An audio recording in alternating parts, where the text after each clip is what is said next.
Je suis parti de berger à aujourd'hui le stade où je suis, et analphabète jusqu'à l'âge de 11 ans. Et bien j'ai un avantage sur eux, c'est qu'eux n'ont jamais travaillé. Ouais. Ils ont écrit des livres de gestion qui sont des best-sellers d'écoles de commerce de l'époque en France. Il y avait plus de 30% des éléments de programme des HEC Paris, comme l'ESSEC, de cours d'anthropologie, de philosophie, d'histoire générale, ce qui a été supprimé depuis que c'est devenu école de gestion à l'image des business schools américains. Bon, par exemple, Adam Smith a écrit une phrase que personne ne connaît, on n'enseigne jamais, on l'a dit jamais. Si vous laissez 3 businessmen faire du business sans surveiller ce qu'ils font, vous avez 3 brigands. On forme dans notre système d'éducation d'aujourd'hui que des employables. Donc un employable, il ne sait même pas que Victor Hugo existe. Bonjour Omar Aktouf. Omar Aktouf, intellectuel algérien installé au Canada et professeur titulaire de management à HEC Montréal. Omar Aktouf, tu es détenteur de plusieurs diplômes très importants. Alors je ne parlerai que du doctorat en économie et en management, mais on peut dénombrer les masters et autres diplômes. Tu as aussi été chef d'entreprise. Tes articles scientifiques sont nombreux et tes livres également, rédigés dans plusieurs langues, anglais, espagnol, portugais. Et puis tu as aussi différentes collaborations avec des chercheurs, des enseignants un peu partout dans le monde, si j'ai bien compté, sur 3 continents. Tu es régulièrement invité dans des conférences internationales. Bienvenue à toutes et à tous dans cette conférence interactive. Sera, je l'espère, captivante avec Omar Aktouf, expert renommé en économie et gestion. Alors aujourd'hui, nous nous pencherons sur une question fondamentale: comment qualifier l'état du monde actuel et pourquoi en sommes-nous arrivés là? Tu vas essayer de répondre à cette question, Omar. Alors, dans ce monde en perpétuelle accélération, nous sommes témoins d'un phénomène alarmant. Notre planète devient de plus en plus invivable, et on a eu l'occasion de le constater malheureusement à plusieurs reprises. Les raisons de cette situation critique remontent à la révolution industrielle, où un esprit maximaliste infini s'est installé et répandu à travers le monde, en particulier à partir du monde occidental. Alors tu vas nous dire pourquoi. Depuis lors, notre obsession pour la croissance économique sans limite a façonné nos sociétés et a dicté en quelque sorte nos choix politiques et économiques. Et tu vas aussi nous expliquer pourquoi. Alors cependant, l'heure est venue de nous confronter à une vérité inconfortable. Notre planète est malheureusement finie et nos aspirations infinies. Il y a un paradoxe. Et nos aspirations infinies se heurtent à cette réalité incontournable.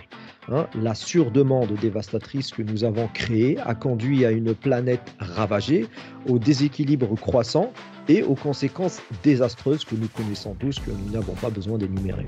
Les injustices, les inégalités flagrantes, les catastrophes climatiques et les conflits incessants sont autant de symptômes, j'ai envie de dire, de cette quête effrénée de toujours plus.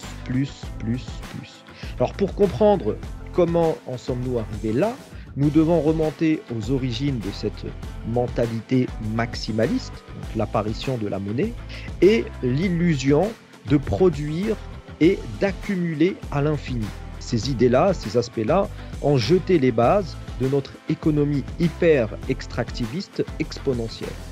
Nous sommes engagés sur une voie où la recherche du profit matériel a pris le pas sur notre responsabilité envers l'environnement et envers les autres, nos concitoyens, envers la nature, envers les animaux, etc.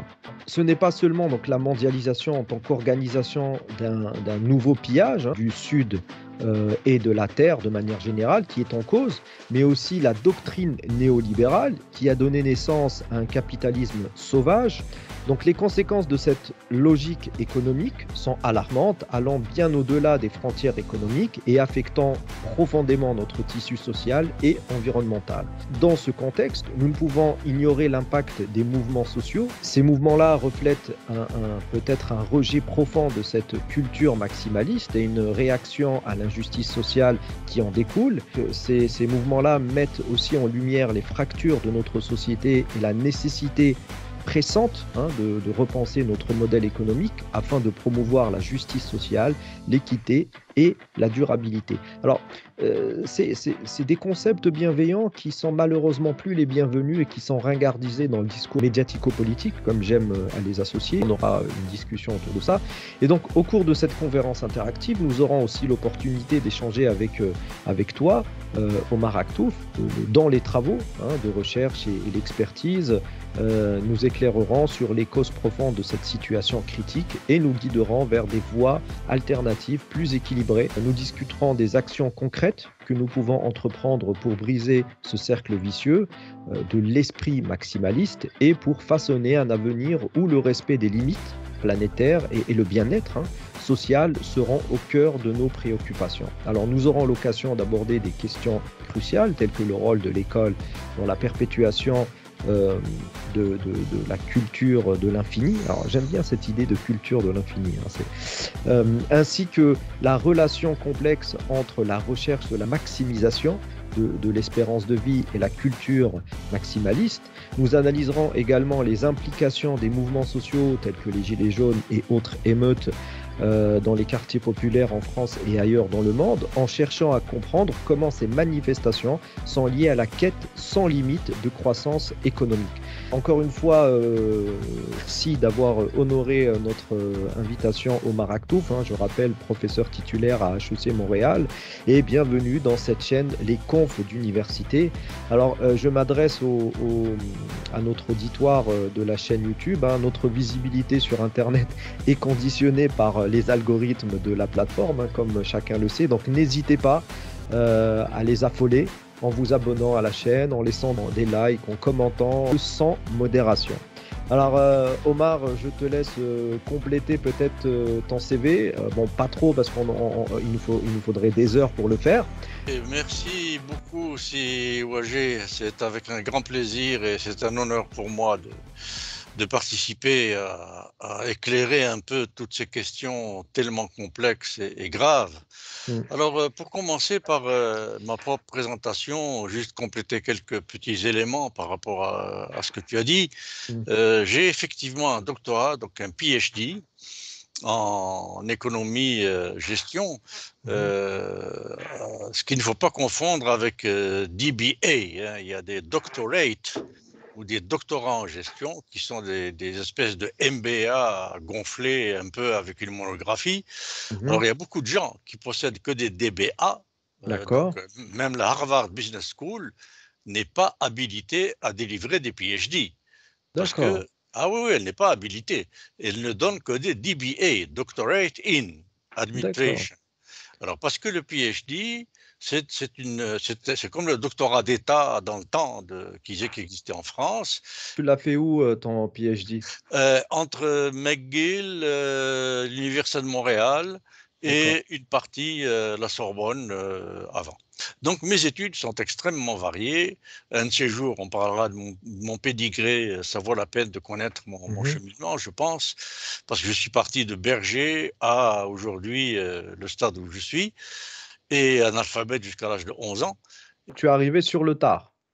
Oui, très tard, et ça, je raconte une partie en une trentaine de pages dans mon livre qui s'intitule L'Algérie entre l'exil et la curée. Il y a chez l'Harmattan. T'es de quelle région, Omar, en Algérie? Kabylie. T'es de la Kabylie? La petite Kabylie, oui. Je suis né là-dedans, donc et après on a été réfugié au Maroc. Mon père, il a dû fuir après les événements de 45 de Sétif. D'accord. Et à l'âge de 2 ans à peu près, donc j'étais réfugié au Maroc jusqu'au 20 juillet 62. Où on est rentré à Alger après l'indépendance. Bon. Et donc voilà, alors mon parcours est très éclectique. Une partie de mon parcours jusqu'à la fin du lycée, donc depuis l'école primaire où je suis tombé sur des communistes anticolonialistes qui m'ont pris en main quand j'avais 11 ans et qui m'ont fait rattraper les années à vitesse grand V, et bien grâce à ces gens-là, ils m'ont inculqué les idées humanistes, les idées, etc. Et donc, très vite, dans ma tête, je me suis dit, ce que je vais faire dans ma vie, c'est essayer de comprendre ce monde. pourquoi ce monde est-il aussi injuste et aussi mal foutu, des gens qui ont tout, des gens qui ont rien, des gens qui ont moins que rien, des gens qui ont plus que tout, etc. Je voulais comprendre ce monde. Ce qui fait que quand je suis arrivé à l'université, donc je me suis mis à étudier à peu près tout. De toute façon, on était dans la pauvreté absolue ou presque. Mhm. Et donc, j'avais tout mon temps, les vacances, tout ça, pas de plage, pas de cinéma, pas de, Ouais. pas de sortie, pas de... J'avais tout mon temps pour ne faire que lire, travailler un peu pour aider la famille pendant les vacances, mais j'avais tout mon temps pour ne faire que lire les cours d'été, etc., etc. Donc, j'ai commencé par philosophie, littérature, anthropologie, linguistique, psycholinguistique, psychologie, psychologie clinique, psychologie industrielle, psychanalyse, et puis gestion, ça n'existait pas à l'époque. En Algérie, c'est beaucoup plus tard. Et mon temps à moi, les années 60, 70, des écoles de gestion, on n'en entendait même pas parler. D'accord. Ça n'existait, je pense, que dans quelques grandes villes des États-Unis à ce moment-là. Il y avait D'accord. les écoles de commerce françaises, mais les écoles de commerce françaises de l'époque Mhm. n'avaient rien à voir avec ce qu'on appelle les écoles de gestion aujourd'hui. Par D'accord. exemple, les écoles de commerce de l'époque en France, il y avait plus de 30% des éléments de programme d'école de commerce comme HEC Paris, ou comme l'ESSEC, comme Mhm. Subdeco Paris, etc., où j'ai enseigné aussi en passant, eh bien, il y avait 30% et plus dans les programmes de cours d'anthropologie, de philosophie, d'histoire générale, d'histoire universelle, de psychologie clinique, de Mhm. sociologie, etc., etc. Bon, ce qui a été supprimé depuis que c'est devenu école de gestion à l'image des business schools américaines. Bon, alors donc voilà un peu très très très rapidement mon parcours. J'ai aussi travaillé 15 ans, comme vous l'avez dit. Je suis arrivé jusqu'à un poste de vice-président dans une entreprise de pétrole.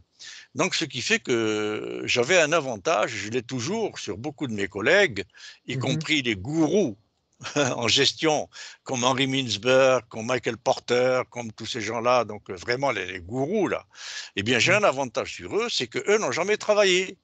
Ouais. Ils ont écrit des Et livres de gestion qui sont des best-sellers, qui sont etc. Mais ils n'ont jamais mis les pieds dans une entreprise, ils n'ont jamais travaillé, ils n'ont jamais été gérés, ils n'ont jamais géré personne et ils écrivent des livres. Tu as raison, pardon, j'ai publié plus de 100 articles dans des revues, même dans des grandes revues. Mhm. Et l'une des raisons, c'était que j'étais mis à la porte de mon pays pour des raisons politiques milieu des années 70. Et je me Mhm. suis mis à chercher à travers le monde où atterrir. Et c'est une université du Canada qui Mhm. m'a offert un contrat à temps plein. Donc j'avais déjà mon PhD, tout ce qui s'ensuit, etc. Et donc je me suis retrouvé au Canada. Mais j'étais tellement paniqué à Mhm. l'idée de venir enseigner au Canada à ceux qui ont créé le management, venir leur enseigner moi le management, moi qui ai été petit berger, kabyle, etc., etc., j'étais paniqué à l'idée de qu'est-ce que j'allais leur dire. Sinon, leur répéter ce que j'ai appris dans mon MBA et dans mon PhD à McGill et HEC. Alors, ce qui fait que j'ai passé l'année et demie qui était entre l'offre d'emploi et la réception du permis de travail et donc des billets d'avion, etc., pour aller au Mhm. Canada, eh bien, je les ai passés à écumer toutes les bibliothèques, évidemment la Bibliothèque nationale d'Alger, la Bibliothèque nationale de France à Paris, la bibliothèque du British Museum à Londres, à lire et à recopier ou à photocopier quand il y avait des photocopies, parce qu'à l'époque, ce n'était pas évident. Et pratiquement tous les auteurs que j'ai étudiés en économie et en gestion dans leurs œuvres originales. Ce qui fait que dans les œuvres originales, je me suis rendu compte que ce qu'on m'a enseigné dans le MBA et le PhD que j'ai fait en management et en économie ici, donc très peu la Sorbonne, l'école des hautes études pratiques et la HEC Montréal et McGill, ben, Mhm. je me suis rendu compte qu'on nous a enseigné le quart du dixième de ce que ces auteurs princeps ont dit. à commencer par Adam Smith, par Frédéric Taylor, par Henri Fayol, par tout ça, qui ont dit des choses pour critiquer les choses que eux-mêmes avançaient sur les entreprises. Bon, par exemple, Adam Smith a écrit une phrase que personne ne connaît, on ne l'enseigne jamais, on ne la dit jamais, et dans laquelle il écrit, bon, tout ce que j'ai dit sur la main invisible, etc., etc., il faut faire attention. Si vous laissez 3 businessmen faire du business sans surveiller ce qu'ils font, vous avez 3 brigands. Ça, c'est Adam Smith, quand même. Ce qui fait que quand je suis arrivé ici, je suis arrivé avec un bagage au Canada que pratiquement aucun de mes collègues n'avait. Donc, il n'avait que les manuels de répétition de manuels sur lesquels moi-même j'ai étudié et dans lesquels il y avait le quart ou le dixième de ce que des Adam Smith, des Henri Fayol, des Taylor, des Simon, etc., des C'est-à-dire, ce que tu es en Ricardo train de, ont ce que tu es en écrit. train de nous expliquer, c'est que la plupart des universités prestigieuses soient-elles, ressassent des idées épidermiques Exactement. et incitent peu ou pas les étudiants ou leurs enseignants à aller s'intéresser aux ouvrages dans la version originale sans avoir été Pas du manipulés tout. par les éditeurs, etc. En Pas du fait, tout. s'il s'agit d'Adam Smith, c'est des ouvrages d'après Adam Smith et non Adam Smith. C'est des résumés, C'est des en résumés. plus. Des Bon, et bien résumés de résumés. évidemment, Oui, comme on a tous des filtres qu'on a acquis les premières années de notre vie, donc on lira jamais un même ouvrage de la même manière. oui, oui, mais le problème, c'est que les manuels qu'on nous donnait à lire, c'était même pas la moitié de ce qu'avait écrit Adam Smith. Si on prend juste Adam Smith, même Mm, pas la moitié. Et comme les business schools et les business economic schools, mm, mm. qui sont il Oui, n'y a, bien sûr. y a pratiquement plus donc d'écoles d'économie politique ou d'économie mathématique comme il en existait. C'est-à-dire il n'y a que des écoles d'économie de business qu'on appelle l'économie industrielle. Et donc dans ces écoles-là, business economics et business school, Mhm, c'est très cher. Les études sont très chères depuis le début parce qu'on a donné l'illusion, donc depuis disons les années 30-40 du siècle dernier, mhm, on a donné l'illusion aux gens qui inscrivent leurs enfants dans une école de business, illusion que nous avons aujourd'hui en Algérie, au Maroc, etc., dans les pays en mhm, développement. C'est cette illusion que si vous mettez votre fils ou votre fille dans une école qui donne un diplôme de business economics ou de mhm, business school, eh mhm. bien, en sortant avec ce diplôme, il ou elle est déjà businessman et il se met à gagner de l'argent. Et donc, ça coûte cher d'étudier dans ces écoles-là. Il faut payer cher. Alors, il faut attirer des enfants de familles riches. Eh oui. Or, pour attirer les enfants de familles riches, il ne faut surtout pas enseigner que Adam Smith a dit 3 businessmen non surveillés sont des Mhm, brigands. Parce qu'il y a mhm, des businessmen qui envoient leurs enfants chez vous. Il ne faut surtout pas dire que Taylor a ajouté un principe que personne ne connaît, qu'on trouve dans mhm. aucun livre officiel de Taylor, où il dit, une fois que tous les coûts de l'entreprise sont payés, ce qui reste doit être équitablement partagé avec tous les ouvriers. Ça, c'est dans Taylor. Donc en Évidemment, gros, nos businessmen en fait glanent ce qui les intéresse dans ces exactement. paradigmes-là et puis laissent le reste. Exact. J'ai envie de vous dire, c'est un peu dans l'ordre naturel des choses, hein. Non, C'est à c'est chaque là. fois qu'on est libre, on essaye de tirer la couverture à soi et de dévêtir l'autre. C'est Oui, la nature oui, de l'humain. oui, mais c'est dans oh là là, la nature humaine, on peut en parler. On en parlera, vous allez voir, c'est très compliqué. Alors, non, ce que je veux dire là, ce que vous dites aussi, ce que tu dis, pardon, est aussi juste, mais ce que je veux dire, c'est que ce sont les écoles elles-mêmes, les universités, les facultés de business economics et de business administration Hmm. qui filtre Adam Smith, qui filtre Elton Mayo, qui filtre Frédéric Maslow, qui filtre Taylor et qui enlève, donc c'est de la déviation de savoir, et qui enlève tout ce qui peut déplaire à la classe riche. Donc Alors, un fils, c'est beaucoup d'idéologie et de politique au sein même de la transmission de la connaissance. alors non seulement de l'idéologie, Mmh. mais en plus, alors, si vous prenez Adam Smith, c'est beaucoup plus d'idéologie que de la science. Mmh. Donc, c'est non seulement de l'idéologie, mais c'est de l'idéologie déviée Ouais, pour plaire aux familles riches, pour que les familles ouais, riches pour qu'ils payent. Oui, oui. envoient leurs enfants étudier chez vous. Alors, voilà ce qui fait que très vite, j'ai publié dans des revues importantes, etc., parce que ce que j'avais à dire était infiniment plus riche, plus varié, plus ample, plus élargi, plus original que tout ce qu'avaient à dire tous les professeurs, même qui m'ont enseigné. Mmh. Donc, ce qui fait que 3 ans, c'est une université moyenne qui m'a recruté en premier, qui s'appelle de Trois-Rivières, donc une petite Ouais, ville ouais, je connais. entre Montréal et Québec. Mmh. 3 ans après, comme je commençais à publier dans des revues assez prestigieuses et que j'étais invité dans des congrès assez prestigieux, Mmh. 3 ans après, 3, 4 ans après, HEC Montréal sont venus me chercher pour me dire, Monsieur Actouf, venez sauver notre cours de management Mmh. parce que les étudiants n'en veulent plus, parce qu'ils étudient les mêmes choses, parce qu'il faut savoir qu'ici, depuis pratiquement la moitié du secondaire, on commence à vous spécialiser. Mmh. Alors, vous êtes spécialisé en filière gestion, filière sciences, filière sciences naturelles, filière économie, enfin, peu importe. Donc, Mmh.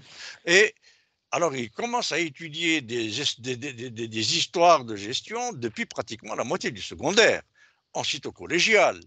Ensuite, ils arrivent à l'université, donc à l'école de business, HEC Montréal, et ils se retrouvent avec les mêmes choses qu'ils ont étudiées quand ils étaient au secondaire.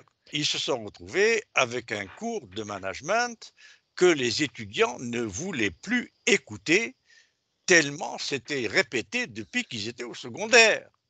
Alors c'était une catastrophe parce que les étudiants évaluent, ici en tout cas en Amérique du Nord, Canada, États-Unis, chaque cours, les étudiants évaluent par écrit Mmh. leur professeur, le programme, le livre, les textes, les examens, ils évaluent tout. Et donc, on fait les moyennes, les pourcentages, tout ça, etc., etc. Et si l'évaluation tombe en dessous d'un certain niveau, disons, d'écart type, ben, ça veut dire que c'est un cours à éliminer. Bah Ou oui. c'est un professeur à mettre à la porte. C'est fini, là. Il est... Bon. Et donc, ils ont atteint ce niveau en deçà de cet écart type qui disait que les étudiants n'en voulaient plus ni des livres, ni des cas, ni des exercices, ni des articles, ils ne voulaient plus entendre parler, c'était une catastrophe. Ce qui fait que ils m'ont demandé donc de sauver ce cours, c'est la condition à laquelle ils me recrutaient à HEC Montréal, et le plus vite possible. Ce qui fait que j'ai écrit mon livre qui est devenu un classique, qui s'appelle Management entre tradition et renouvellement. Je l'ai écrit en 8 mois et sans aucune décharge de cours, sans assistance, parce que je ne connaissais pas le système. Je ne Mmh. savais pas que j'avais le droit à des assistants, des ceci, des secrétaires, des ceci, des cela. J'ai écrit ça tout seul chez moi. Bon, la nuit, le samedi, le dimanche, mais avec tout ce que j'avais lu au British Museum, etc., Mmh. ma tête était pleine. Alors, j'ai pondu 800 pages, 850 pages en 8 mois. D'accord. Et là, il est resté obligatoire à HEC Montréal pendant 32 ans, Ah oui, quand jusqu'à la même. 5e édition. Un record absolu. Ça n'est jamais arrivé. Alors, pourquoi? Parce que les étudiants l'adoraient. Alors écoutez bien, les professeurs, donc comme c'était mon livre, j'étais automatiquement coordinateur des cours de management. Alors il faut savoir que dans une école de gestion, Mmh. les cours de management, c'est comme les mathématiques dans une école d'ingénieur. Mmh. Vous avez les mathématiques partout. Quel que soit le cours que vous suivez, vous avez des mathématiques. Mmh. En gestion, c'est la même chose. Quel que soit le cours que vous faites, comptabilité, finance, production, marketing, tout ce que vous voudrez, vous avez des éléments de management. Mmh. Donc, c'est une matière transversale dans tous les sens, depuis le baccalauréat jusqu'au doctorat. Mmh. Alors donc, il est arrivé que des collègues titulaires, etc., comme j'étais coordonnateur, donc je recevais les évaluations des étudiants. Et la première année qu'ils ont enseigné avec mon livre, je reçois les évaluations des étudiants et j'ai 3 ou 4 sur 8 ou 10 professeurs donc titulaires qui avaient des évaluations catastrophiques, des 1,2 sur 4. C'est incroyable. Un professeur encore stagiaire, on l'aurait mis à la porte. Eh bien, je convoquais ces professeurs-là et je leur disais, mais comment ça se fait?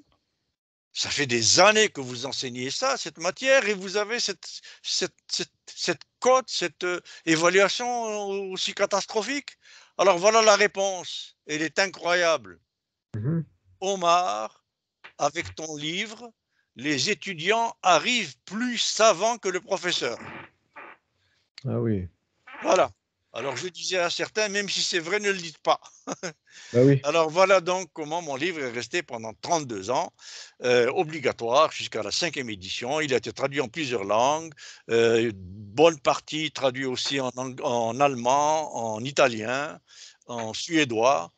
Mes articles aussi ont été beaucoup traduits dans pratiquement toutes les langues d'Europe occidentale, plus évidemment le portugais et l'espagnol qui ont été pratiquement les premiers à me traduire. Et je suis le seul auteur en management à avoir été traduit du français à l'anglais depuis Henri Fayol 1916. Seul de management, je dis bien management, traduit du français vers l'anglais. Bon, alors en anglais, ça s'appelle Traditional Management and Beyond, Mother of Renewal. De management traditionnel et au-delà, une question de renouvellement.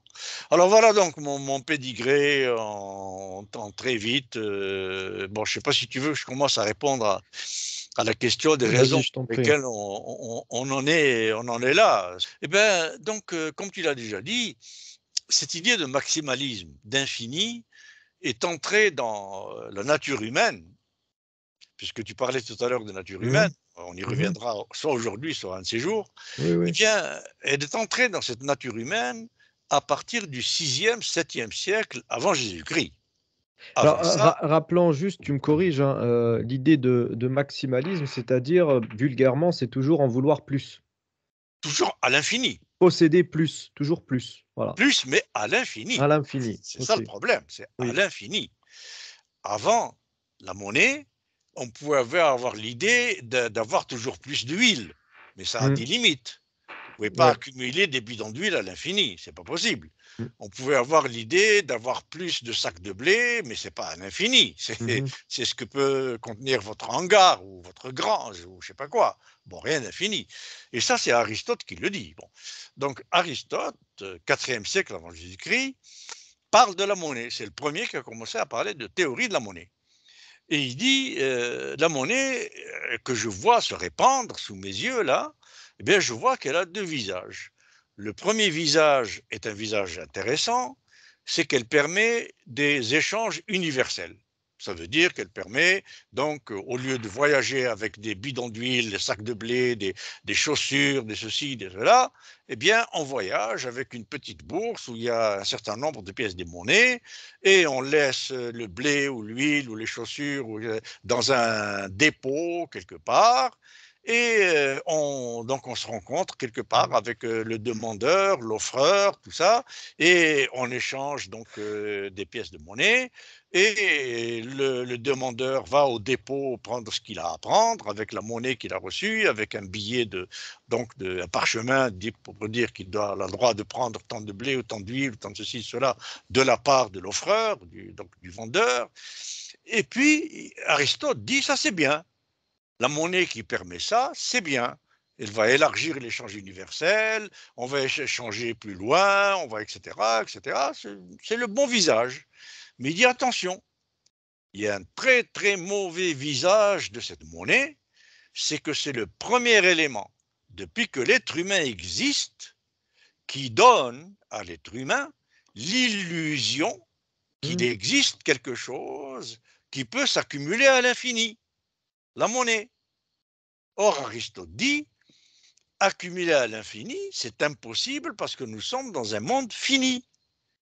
Alors, et il dit, il y a plus grave, c'est que jusque-là, tout le monde travailler dans une communauté, parce que vous savez que pour Aristote, ou tu sais, pour Aristote, la vie de l'être humain, c'est une vie en état de communauté, ensemble, etc. etc. Bon, d'ailleurs, le mot économie vient de oikos nomia, oikos qui veut dire la maison, la communauté, et nomia qui veut dire la norme, la règle, et donc étymologiquement, le mot économie ne veut surtout pas dire PNB, PIB, accumulation d'argent, etc. Le mot économie étymologiquement veut dire la norme, la règle pour assurer le bien-être de la communauté. Voilà ce que veut dire le mot économie. Bon, donc partant de là, Aristote nous dit la monnaie va briser la communauté, va détruire l'esprit de communauté. Pourquoi? Parce que jusque-là, avant la monnaie, le cordonnier, par exemple, il fabriquait des chaussures avec l'idée suivante, ce qu'Aristote appelait la vertu physique naturelle d'un objet. Et donc il dit, le cordonnier, par exemple, eh bien, il fabrique des chaussures avec cette idée en tête, je vais faire les meilleures chaussures possibles, avec le meilleur cuir, pour protéger des pieds de mes semblables le plus longtemps possible, le plus confortablement possible. Bon, d'un autre côté, ces chaussures, il va aller les échanger, disons, contre un beefsteak chez le boucher. Eh bien, le boucher, de son côté, qu'est-ce qu'il se dit? Moi, je fais des beefsteaks pour qu'ils soient les plus tendres possibles, les plus goûteux possibles, les plus savoureux possibles, etc., etc., pour que les gens me les échangent contre de bonnes chaussures ou de bonnes robes ou de bons vêtements, ou enfin, etc.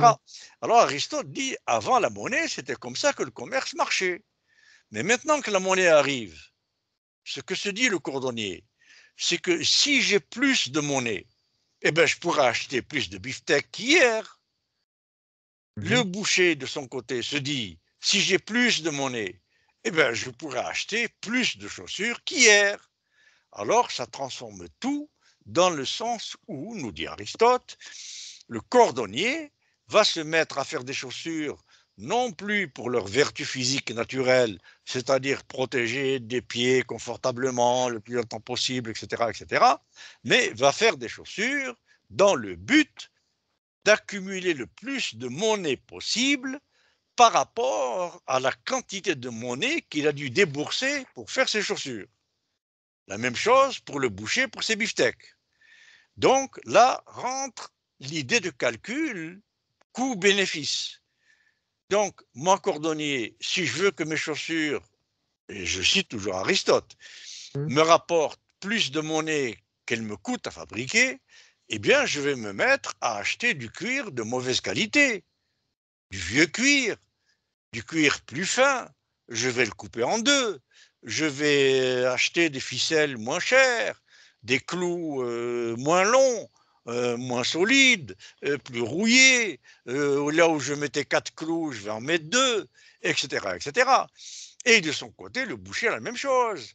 Il va se dire, si je coupe mon beefsteak en deux et que je laisse plus de graisse, je laisse plus de tendons, je laisse plus de ceci, de cela, ben mon beefsteak va me rapporter plus de monnaie. Et alors, Aristote dit, les relations entre les humains vont se transformer radicalement, c'est-à-dire que les humains vont commencer à chercher à aller arracher le plus de quantité de monnaie possible à leurs semblables, plutôt que de leur faire plaisir et de les rendre plus heureux avec des produits de bonne qualité. Donc le produit devient une espèce d'adjuvant, d'intermédiaire pour aller faire le plus de monnaie possible. Et là, Aristote dit, voilà que rentre dans la tête de l'être humain quelque chose qui n'a jamais existé, l'illusion de quelque chose qui peut s'accumuler à l'infini. Personne n'aura l'idée d'accumuler des bidons d'huile à l'infini, jamais. Ni des chaussures, ni des beefsteaks, ni quoi que ce soit. Alors voilà donc comment est née cette idée d'infini. Alors, si on passe les siècles, évidemment, la monnaie devient de plus en plus courante, un peu tout le monde frappe monnaie. Après, ce n'est que les princes, les prêtres, les temples, les églises, etc., etc. Bon, et petit à petit, ce sera les États. Bon, si on arrive jusqu'à la révolution industrielle, eh bien, à partir de la révolution industrielle, comme l'écrit Adam Smith, qui était inspiré par un certain Mandeville, qui est tout à fait une autre personne, mais malgré son nom qui était originaire d'Écosse comme Adam Smith, lequel Mandeville compare la société humaine à une ruche. Il dit, alors d'ailleurs c'est un énorme poème qu'il a écrit, un grand poème, enfin sous forme de poème, la ruche humaine, etc. Et il dit, dans cette ruche, il y a des abeilles vicieuses. Et ces abeilles vicieuses permettent, alors métaphore par rapport à l'être humain, hein, et il dit donc ces abeilles vicieuses, c'est la société humaine, telle qu'il l'observait en Angleterre au début de la révolution industrielle, et où chaque abeille cherche égoïstement sa satisfaction personnelle et la satisfaction de ses vices. Alors il dit ceci, paradoxalement, et Adam Smith le reprendra, et même John Maynard Keynes, pour le concept qu'il va élaborer, dont on parlera plus tard, j'espère, qui s'appelle la demande effective, il dit les gens qui ont suffisamment d'argent pour acheter suffisamment de vin, de whisky, de ceci, de cela, pour se saouler à mort. Bon, ils ont le vice de l'alcool.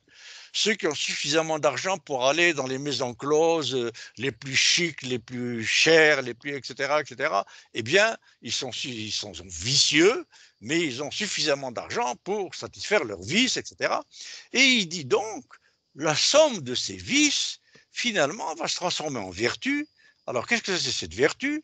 C'est la vertu qui fait que cet argent qu'ils vont dépenser dans les maisons closes, dans les tripots, dans les bars, dans les cabarets, dans les, etc., tout ce que vous voudrez, eh bien cet argent va servir à payer des gens qui sont des serveurs, des gens qui sont qui fabriquent le malt, qui fabriquent la bière, qui fabriquent ceci, qui entretiennent les maisons closes, qui ceci, qui cela.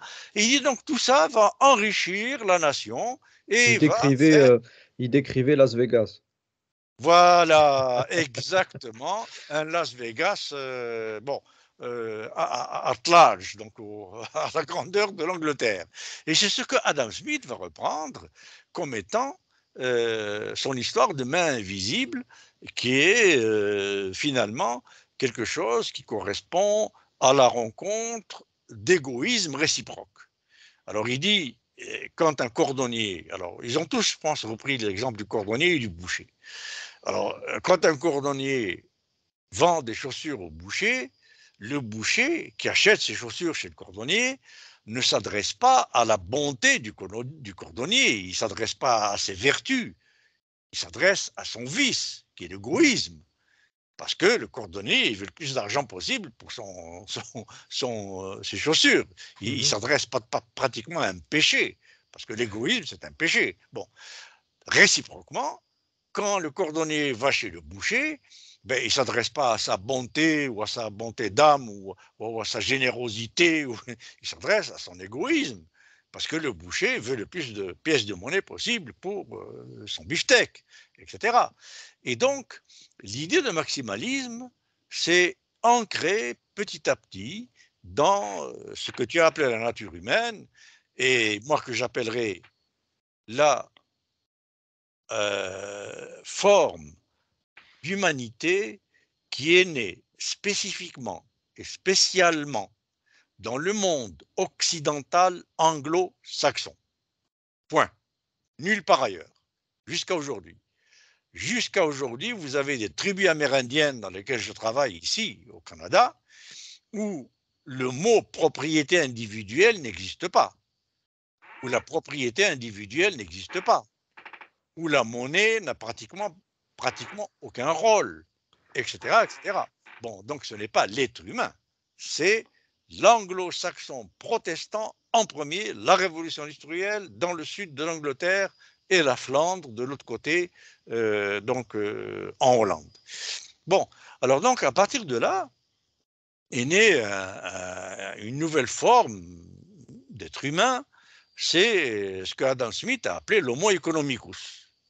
Cet homo economicus, donc l'homme économique, c'est réputé être un nouvel être humain qui est né tout d'un coup vers le milieu du XVIIIe siècle, ou à peu près, et qui n'a plus rien à voir avec l'être humain de la Renaissance ou d'avant la Renaissance, quoique toutes ces idées-là ont commencé à se consolider à partir de la Renaissance. Bon, mais c'est une histoire sur laquelle on reviendra, j'espère, une autre fois. Donc là, Adam Smith dit, on a affaire à une nouvelle forme d'être humain, et cet être humain ne cherche qu'une chose, donc cet homo economicus, cet homme économique, c'est d'être rationnel.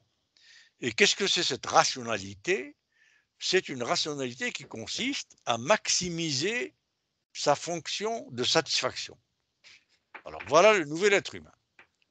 Avant, dans la communauté humaine, on partageait, mais maintenant, avec la naissance particulièrement de l'individu, et qui est né avec la Renaissance, donc l'humanisme individuel et plus tard individualiste, et particulièrement avec Descartes, qui nous a mis dans la tête que non seulement nous sommes des individus et que nous pouvons être individualistes, mais aussi que nous sommes les maîtres de la nature et que la nature n'est que ressources et stocks gratuits à notre service, et que les animaux ne sont que des mécaniques tout à fait négligeables et comptant pour zéro. Donc, l'être humain est là, pratiquement par mission divine, depuis Descartes particulièrement, pour piller cette nature, y compris les animaux, et en être le maître et exploiteur à merci, autant qu'il veut, comme il veut. Et tout ça a été donc consolidé petit à petit. On sait que Descartes, c'est le 17e, et donc petit à petit, en même temps, pratiquement ou quelques dizaines d'années avant la naissance des idées de Mandeville et de Smith et compagnie, et donc, à partir de là, cet homo economicus est supposé être rationnel. Alors, vous qui avez fait de la psycholinguistique, et moi aussi, donc, on voit bien comment on nous met, comme dirait Émile Benveniste, et comme il dirait, bon, Saussure, c'est autre chose, il est beaucoup plus structuraliste, etc. Bon, c'est une autre affaire. Mais comme dirait juste ces deux-là, ou Sapir-Whorf, bon, je pourrais en citer encore, ou Bateson, ou enfin peu importe, ou Erickson, ou Goffman, etc., etc., eh bien, en psycholinguistique, on connaît ce genre de piège. Alors, qu'y a-t-il de rationnel dans le fait de vouloir plus que l'autre? On a qualifié ça de rationnel. L'homo economicus est un homme rationnel, nouveau, et cette rationalité, c'est une rationalité qui s'applique à « je veux plus de satisfaction que l'autre ». Voilà. Mais déjà, cette vision de l'accumulation était déjà dénoncée par quasiment les 3 livres sacrés et considérée comme étant un vice, déjà à l'époque. Mais bien sûr, mais c'est des péchés. Alors si, Oui. vous faites, si vous faites le tour de ce qu'ils enseignent dans une école de gestion, alors je ne parle pas des écoles d'économie, business economics, je pourrais en dire autant et plus. Alors, dans une école de gestion, prenez n'importe quel cours. Le marketing, c'est l'envie. C'est un péché capital. Ouais. La finance... Alors, l'envie ou créer l'envie? Non, mais l'envie, là, parce que le marketing, il y a le benchmarking. Il faut se comparer aux autres. Il faut battre les autres, etc. Donc, il y a l'envie dans les deux sens. La finance, c'est la gourmandise. La stratégie, c'est l'orgueil. La direction, c'est la paresse. Pourquoi la paresse? Parce qu'en anglais, on définit to direct, to command, etc. par to get things done by others. Donc, obtenir des choses faites par les autres. Donc, soi-même, on ne fait rien. Ouais. Il y a un grand économiste très peu connu, très peu enseigné, et que je me suis farci à la bibliothèque du British Museum, qui s'appelle Thorstein Veblen, qui était patron de la faculté d'économie, donc là où était patron Milton Friedman, l'un des pères de l'économie néolibérale que je dénonce sans arrêt. Eh bien, ce Thorstein Veblen était patron de cette école d'économie dans les années 40 et d'origine norvégienne, immigré, a écrit 2 livres. L'un qui s'intitule The Theory of the Firm, la théorie de la firme, et l'autre qui s'intitule The Theory of the Leisure Class. Alors, dans ce livre, Thorstein Veblen dit textuellement, l'homme d'affaires, le businessman. Alors, je vous parle du patron de la faculté d'économie de Chicago en 1940 à peu près. Il dit ceci: le businessman n'est pas l'ami de l'économie, c'est son pire ennemi. Et il ajoute, c'est le prédateur. Pourquoi? Parce que ce qui intéresse le businessman, c'est de faire de l'argent à tout prix. Alors Thorstein Veblen ajoute, si ce businessman, pour faire de l'argent, il doit organiser la rareté, comme par exemple Amartya Sen l'a dénoncé dans son... c'est pour ça qu'il a eu le prix Nobel, Amartya Sen, dans son livre notamment L'économie comme science morale, où il dénonce la façon dont notamment l'Angleterre, les États-Unis et la France se sont mis d'accord pour organiser les grandes famines des années 40 qui ont tué des centaines de millions de personnes dans le monde, particulièrement en Inde, parce qu'ils voulaient faire augmenter le prix du blé. Et donc le cartel du blé entre Londres, Paris et Chicago se sont mis d'accord pour thésauriser le blé, pour le garder, etc., pour surtout pas le laisser circuler. Et donc ils ont provoqué les très très très grandes famines qu'on a connues dans ces années-là. Alors donc Thorstein Veblen dit, voilà comment se comporte l'homme d'affaires, le businessman. S'il faut organiser la mauvaise qualité pour faire du profit, il va faire de la mauvaise qualité. S'il faut tromper le consommateur, il va le tromper. S'il faut mentir, il va mentir, etc., etc.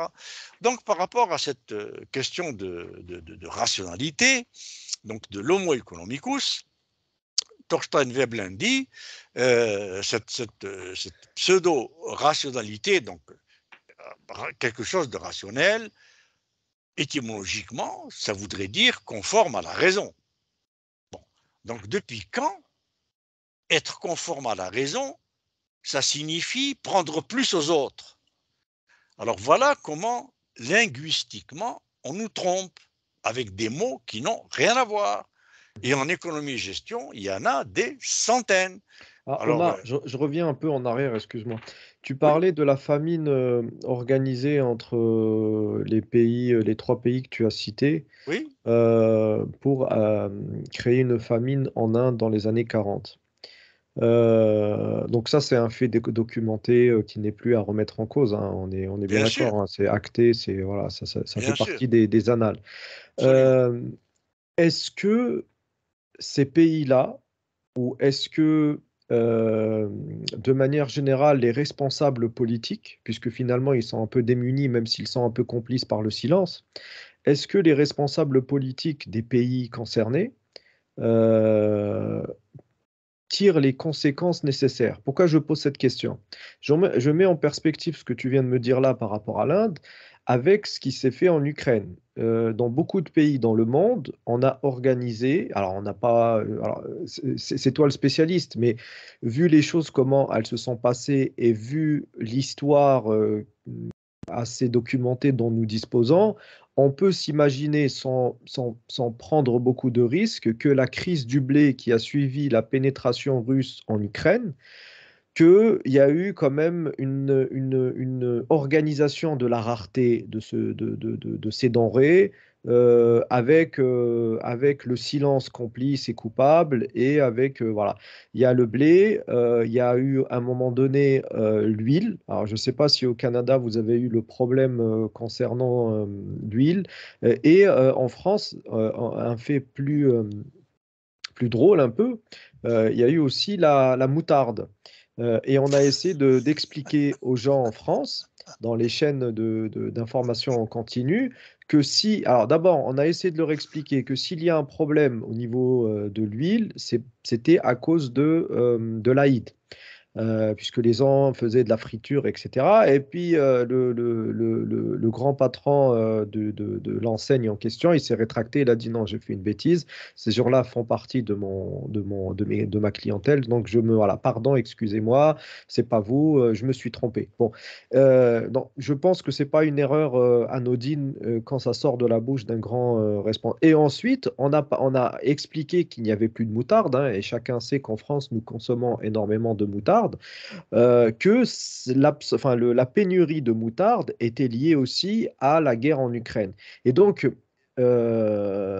tout ça, avec ce que tu dis sur l'Inde, sur cette organisation structurelle de la raréfaction d'un produit, et là, j'en viens à l'idée, est-ce que ces crises-là, est-ce que nous avons assez de recul pour pouvoir éclairer la crise Covid? Puisque la question justement que moi je me suis posée en préparant cette conférence, en quoi la crise du Covid a-t-elle mis en évidence les failles de modèle économique actuel, et offre-t-elle des opportunités de transformation vers un système plus équilibré?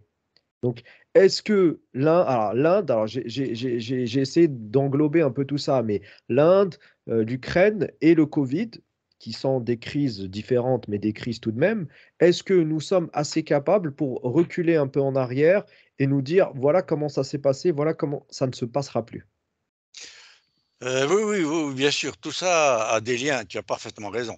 Mais donc, première chose qu'il faut comprendre, c'est que cet Occident, que j'appelle personnellement un Occident organisé d'abord et avant tout, et je le répète, par la partie anglo-saxonne protestante. Bon, parce que les protestants étaient les premiers à avoir le droit de la part de Dieu, en tant que chrétiens, de faire de l'argent avec de l'argent. Et les catholiques n'avaient pas le droit. Donc c'est pour ça que la révolution Alors, faire de industrielle, l'argent par de l'argent, c'est ce qu'on appelle l'usure, ou ça n'a rien à voir? l'usure et l'intérêt, D'accord, l'usure, l'argent par là. l'intérêt et le profit excessif. D'accord. Parce que Parce que dans la tradition catholique, c'était pas forcément. c'est un péché, péché D'accord, mortel, comme chez les musulmans. Riba d'accord. haram. Ok. L'usure, l'intérêt, c'est un péché mortel. Alors que chez les protestants, c'est permis. Voilà, à partir de Calvin. C'est Jean D'accord. Calvin qui l'a permis, soi-disant qu'il a reçu le message de Dieu lui disant que s'il y a risque ou manque à gagner, un chrétien, un catholique, a aussi le droit de faire comme le protestant ou comme le juif. Bon, alors donc, la réponse à ta question, c'est que ça appelle, disons, une mise en contexte.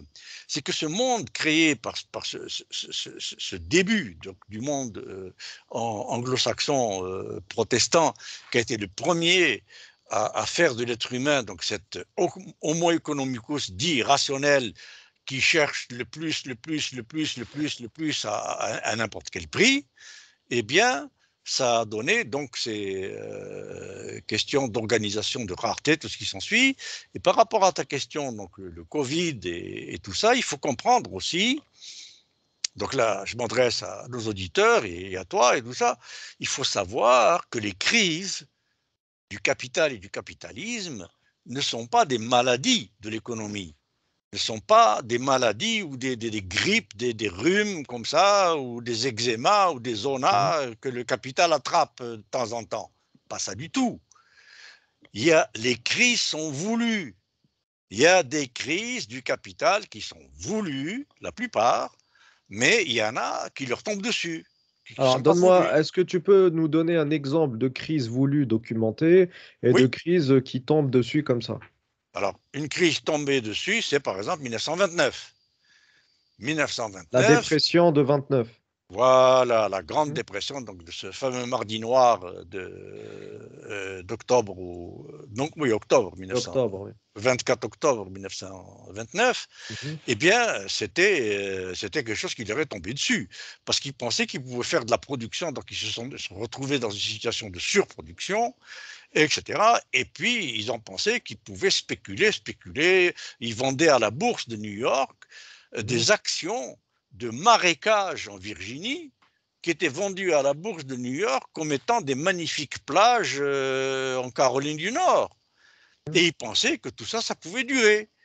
Mais un jour, quelqu'un s'est aperçu que les actions qu'il a achetées pour une plage en Virginie, quand il a été pour voir sa plage, La plage, oui, il a il a trouvé un trouvé un marécage. marécage.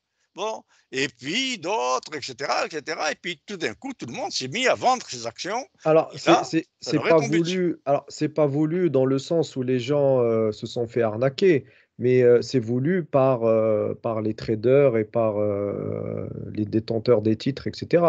C'est pas. Alors, pour moi, alors je dis peut-être n'importe quoi, tu me corrigeras. Une maladie qui vient de n'importe, enfin, qui n'est pas attendue, ça, c'est pas voulu. La crise de 29, c'est la conséquence d'un système qui est arrivé à bout de souffle et qui a eu besoin d'un reset. Indirectement. Mais ce que j'appelle les crises voulues, c'est direct, D'accord. organisé directement. Bon, alors une crise directement organisée, c'est par exemple celle de 2008. 2008, c'était une crise de l'immobilier, on le sait, les subprimes, les papiers, les actions appuyées sur des papiers, etc., Mhm. etc. Eh bien, c'était très simple de juguler ou d'amenuiser considérablement cette crise et ses conséquences. Il fallait juste maintenir les taux d'intérêt bas, le plus bas possible, c'est tout. Mhm. Donc vous maintenez les taux d'intérêt les plus bas possibles, les titres de bourse à long terme valent suffisamment ou valent plus que les titres à court terme. Mhm. Mais dès que vous augmentez les taux d'intérêt comme ça soudainement, soi-disant pour juguler l'inflation, etc., bon, la musique est connue, eh bien Mhm. très vite, vous avez les titres à court terme qui dépassent largement les gains qu'on peut faire avec les titres à long terme. Donc tous ceux qui avaient des titres à long terme, dont des hypothèques sur 20 ans, sur 25 ans, sur 30 ans, ça pouvait aller jusqu'à 50 ans, les hypothèques. Ben, ils se sont mis à vendre, mais dans la panique totale, et ça a été voulu, alors qu'on aurait pu stopper ça. Mais concrètement, qu'est-ce qu'on en tire comme, est-ce qu'on en tire vraiment des leçons ou pas?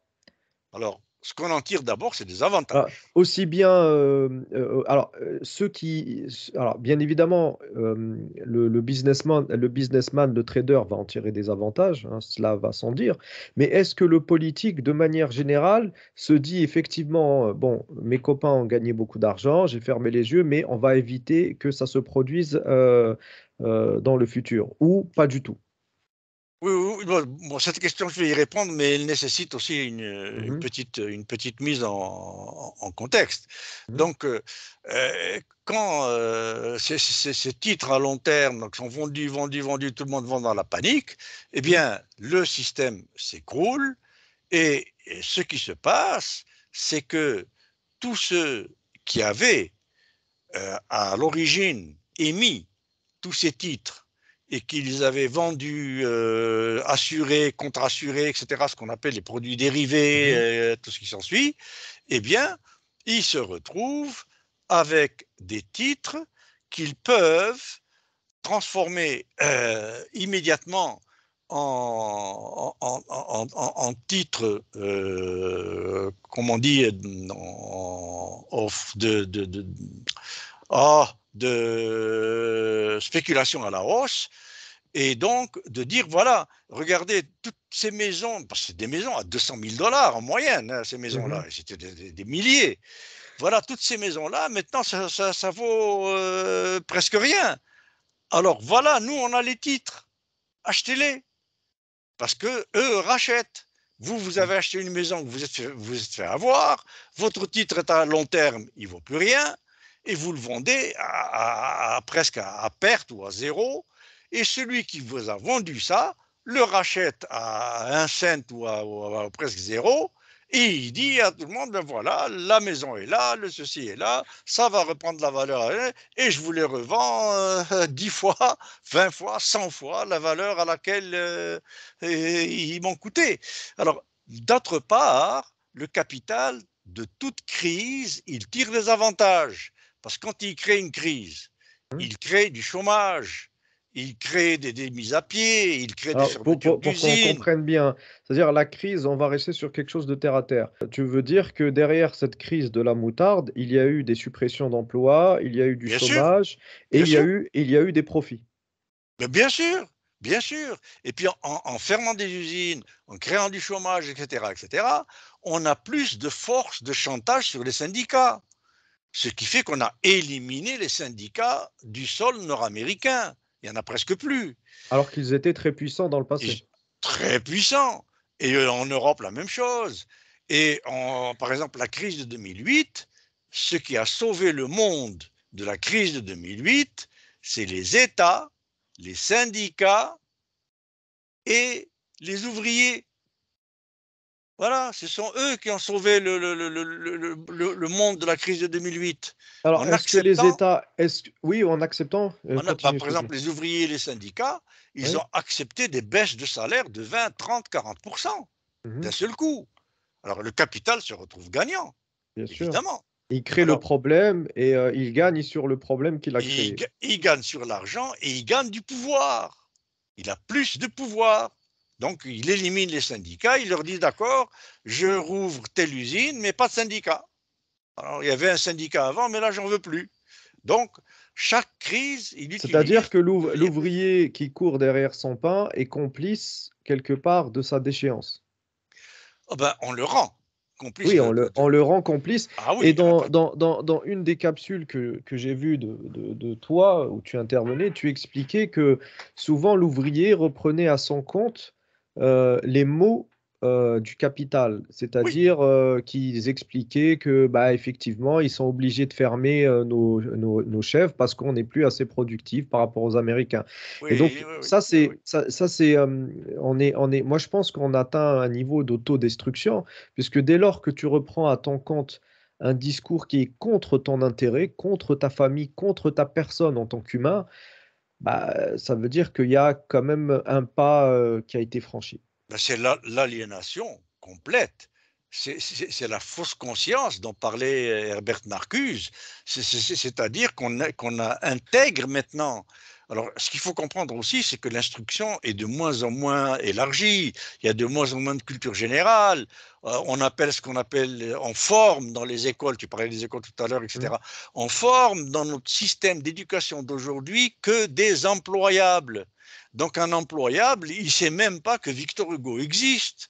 Il ne sait pas qu'Aristote a existé, il sait encore moins que Marx a existé, ou qu'il y a des théories syndicales, ou des théories de Donc, socialisme, etc. alors, selon toi, c'est une régression de former en fonction du marché.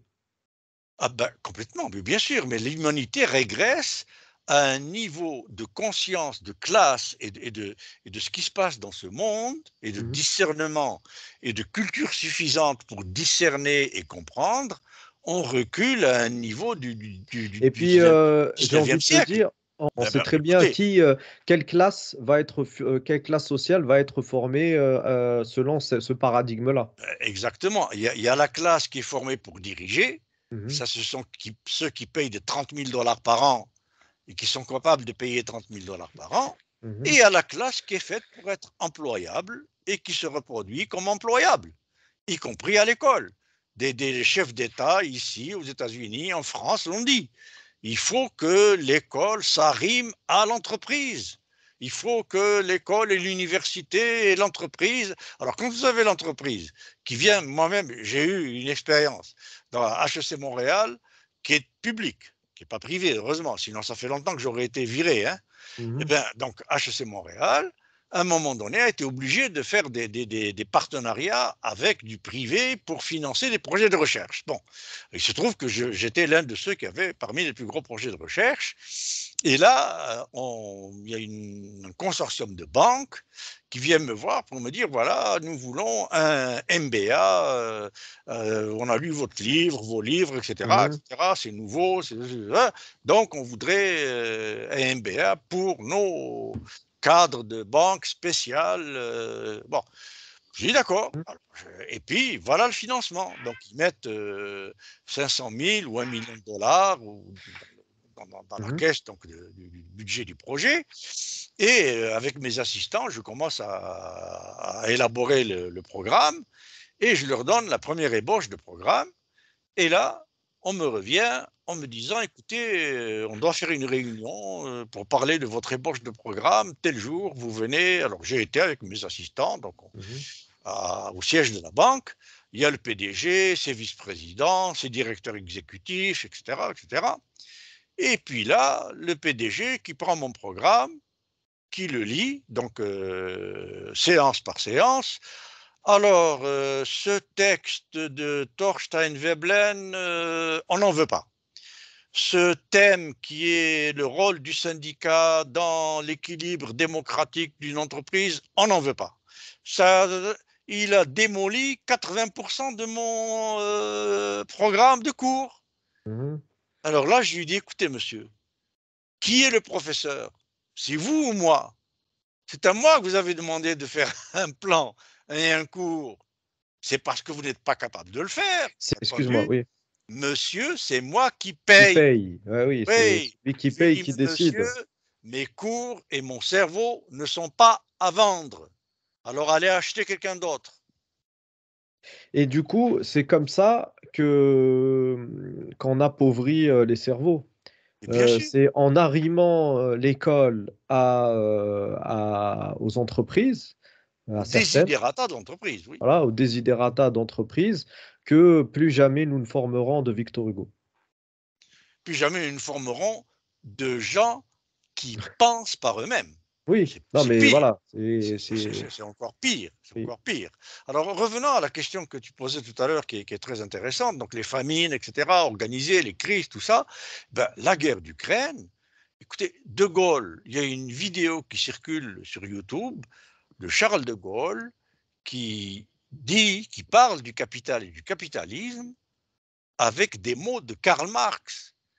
Et il dit textuellement, le capital et le capitalisme a une logique telle que le citoyen et l'employé ne peuvent qu'être dans une situation d'aliénation.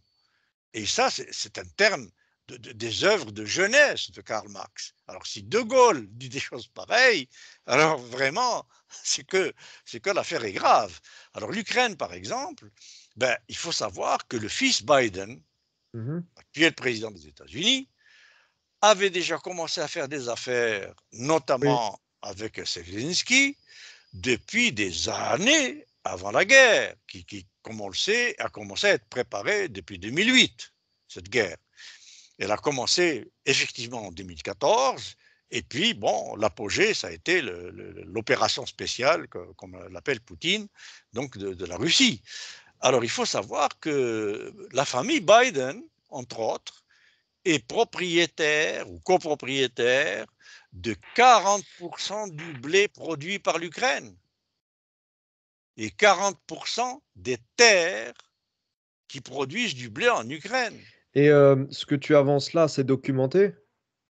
Oui, oui, oui, oui, absolument. Oui, oui. Bon, donc les crises voulues, c'est donc dans ce sens-là, et ça permet donc au capital de changer les règles à son avantage, de modifier les règles à son avantage. Donc toute crise est une régression sociale Ah, dès qu'il y a une crise du capital, c'est une régression sociale, absolument, qu'elle soit voulue ou pas voulue. et souvent présentée comme un progrès.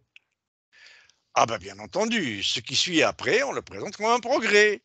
Bon, par exemple, récemment, à HEC Montréal, alors ça c'est quelque chose d'incroyable, on nous a fait venir deux économètres Alors, je ne sais pas si nos auditeurs savent ce que c'est les économètres.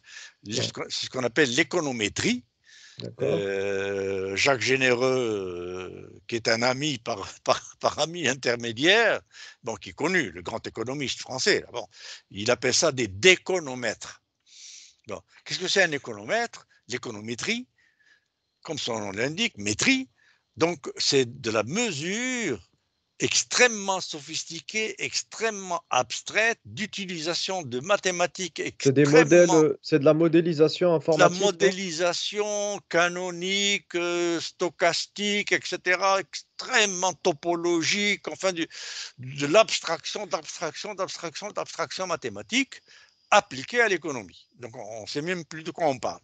Alors que si on le sait, si on s'en souvient, un prix Nobel d'économie qui s'appelle Leontief a écrit un article célèbre dans lequel il analyse les articles publiés dans les revues d'économie, notamment The Economist, qui est une des revues les plus prestigieuses dans le domaine, et il conclut que plus de 50% ou au moins 50% du contenu de ces articles, il n'y a aucun fait réel.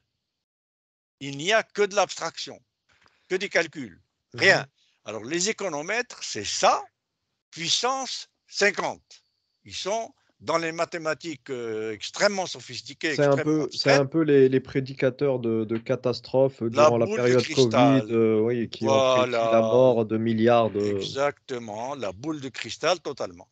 Donc on nous fait venir, écoutez bien, vous allez voir que c'est assez invraisemblable, même plus qu'invraisemblable.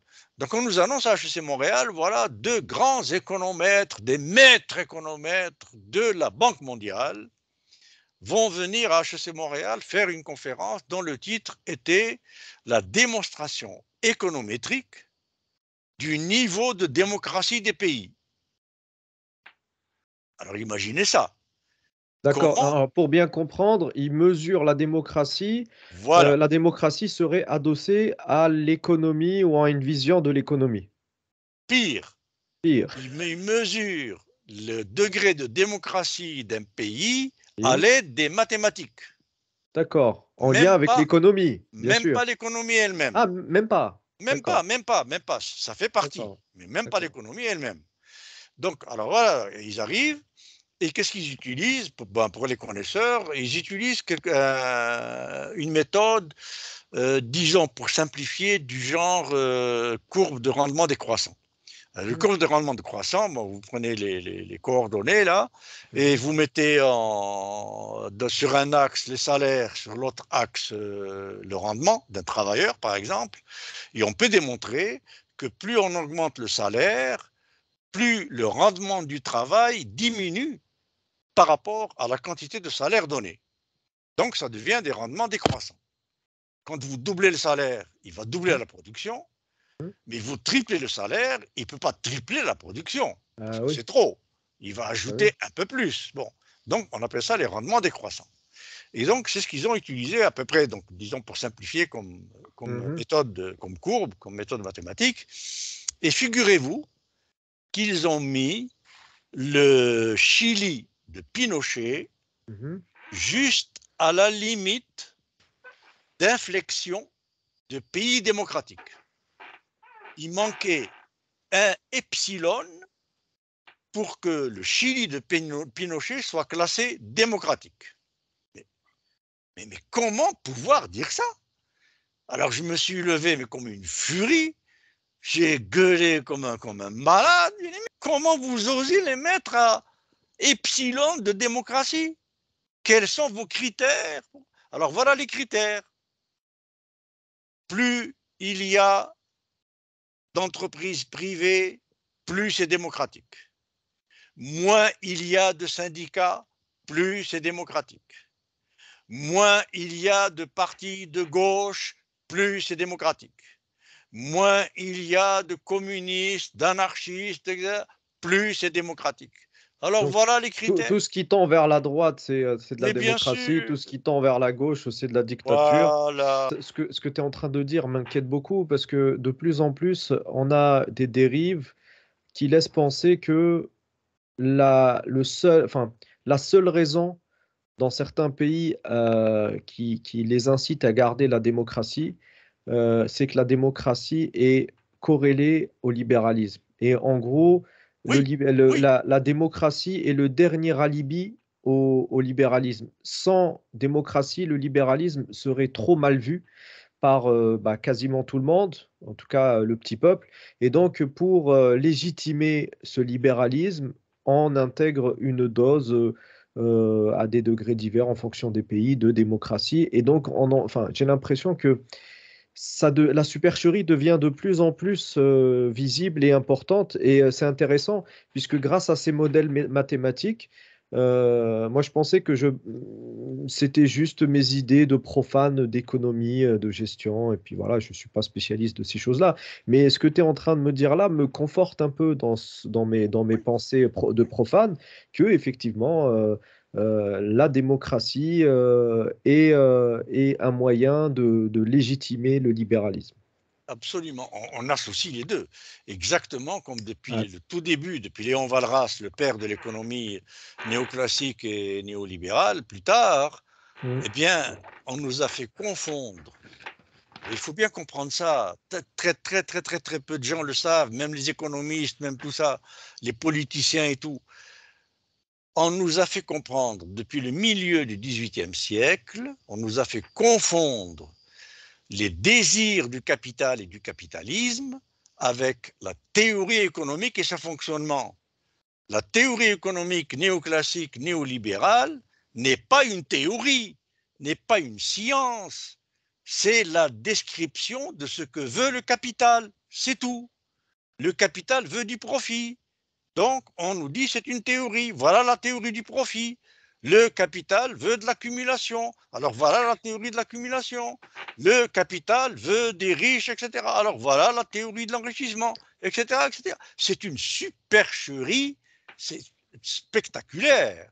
Bon, alors donc, voilà comment maintenant, mathématiquement, on essaye de nous démontrer qu'il y a un lien de cause à effet direct entre néolibéralisme Et, et démocratie. et pour certains, ça fait un peu la calculatrice dans les magasins. Tu sais, quand tu vas acheter du matériel informatique dans le 13e arrondissement, on utilise souvent la calculatrice pour te dire qu'on ne peut pas faire plus d'efforts, puisque la calculatrice, c'est scientifique. Le fait de te montrer la calcul. Et là, l'ordinateur, il te dit, bah non, regarde, si on te dit que Pinochet, c'est la démocratie, c'est la démocratie. C'est pas moi qui le dis, c'est l'ordinateur. Juste pour finir sur le point de crise, donc du coup, est-ce qu'on est capable de répondre à cette question? En quoi la crise Covid a-t-elle mis en évidence les failles du modèle économique actuel et offre-t-elle des opportunités de transformation? En quoi, selon toi, au Canada, en Amérique du Nord et en Occident de manière générale, la crise Covid a mis en évidence certaines failles de ce modèle-là? Bon, c'est une question qui demanderait beaucoup de développement et je vais essayer Ah, d'être le. rapidement, parce que Oui, oui, là, on va je vais pas essayer tarder à conclure. d'être Oui. le plus rapide possible. Bon, donc la crise Covid d'abord, elle a montré de façon flagrante qu'il n'y a plus d'État dans ce monde. Il n'y a plus que des comités de gestion de la classe capitaliste. C'est tout. Bon, quand on sait que le conseil d'administration de l'Organisation mondiale de la Oui. santé est composé à la moitié ou à plus de moitié de représentants de laboratoires pharmaceutiques, ben déjà, on a un problème. Alors, le Covid, comment il s'attache à cette logique néolibérale? C'est cette économie qui devient de plus en plus extractiviste et maximaliste, qui veut toujours le maximum de tout, eh Hmm. bien, elle pousse, par exemple, l'ouvrier chinois de toute première ligne qui travaille, je ne sais pas moi, sur la recherche de métaux rares. On sait que la Chine est l'un des plus grands fournisseurs mondiaux de ce qu'on appelle les terres rares. Hmm. Eh bien, ce Chinois-là va de plus en plus aller en profondeur dans la forêt, dans la montagne, dans les coins les plus reculés, etc., etc.